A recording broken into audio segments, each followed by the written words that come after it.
రంగారెడ్డి జిల్లా మహేశ్వరం మండలం గంగారం గ్రామంలో మట్టి మాఫియా పెరిగిపోయింది. ప్రభుత్వ భూమిలో అక్రమంగా మట్టి తరలిస్తున్న 8 మందిపై కేసు నమోదు చేసినట్లు సిఐ వెంకటేశ్వర్లు తెలిపారు. గంగారంలోని సర్వే నెంబర్ 85లో ఉన్న ప్రభుత్వ భూమిలో అర్ధరాత్రి జేసీబీలతో మట్టిని తరలిస్తున్నారు.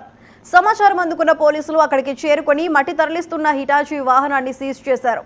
అక్రమంగా మట్టి తరలిస్తే చర్యలు తప్పవని హెచ్చరించారు.